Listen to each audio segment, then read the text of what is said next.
আপনি কি জানেন যেখানে মা লক্ষ্মী থাকে সেখানে তার বড় দিদিও চলে আসে, কিন্তু এই দিদি কোনো সাধারণ দিদি নয়। এই দিদি হলেন স্বয়ং অলক্ষ্মী, দরিদ্রতা এবং অশুভ শক্তির দেবী। সমুদ্র মন্থনের কথা সবাই জানেন।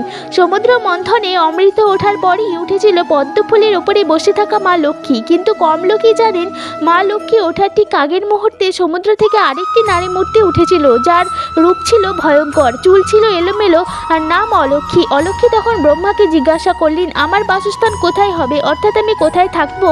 তখন ব্রহ্মা একটু হেসে উত্তর দিয়েছিলেন, যে ঘরে প্রত্যেক দিন ঝগড়া হয়, যে বাড়িতে নোংরা চারিদিকে ছড়িয়ে ছিটিয়ে থাকে, সন্ধ্যার সময় যে বাড়িতে প্রদীপ জ্বলে না, যে ঘরের মানুষ অলস প্রকৃতির, সে ঘরে এদিক ওদিক অদরকারি জিনিস, বাসি খাবার ছড়িয়ে ছিটিয়ে রয়েছে, যে বাড়িতে দৈনন্দিন গালাগালি অসভ্য কথাবার্তা হয়, সেসব জায়গা হবে তোমার স্থায়ী বাসস্থান। অর্থাৎ অলক্ষ্মীকে আমরা নিজেরাই ডেকে আনি। তো আজ থেকে একটি প্রতিজ্ঞা করুন, ঘরে সন্ধ্যাবেলা একটি প্রদীপ অবশ্যই জ্বালাবেন, ঘরের প্রত্যেকটি কোণ পরিষ্কার পরিচ্ছন্ন রাখবেন, অপ্রয়োজনীয় ভাঙাচোরা জিনিস ঘরের মধ্যে রাখবেন না, ঘরের মধ্যে সবসময় ভালো কথা বলবেন। আর যেখানে অলক্ষ্মী থাকে সেখানে মা লক্ষ্মী কখনোই আসে না, এবং যেখানে মা লক্ষ্মী প্রসন্ন হয়ে থাকেন সেখানে অলক্ষ্মী আসার সাহসও পায় না। আসুন আজ থেকে শুরু করি নিজেদের ঘর পরিষ্কার পরিচ্ছন্ন রাখি।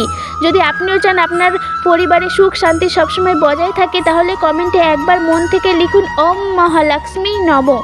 এবং এরকম সুন্দর সুন্দর প্রত্যেক দিন ভক্তিমূলক ভিডিও পেতে আমার চ্যানেলটিকে অবশ্যই সাবস্ক্রাইব করুন।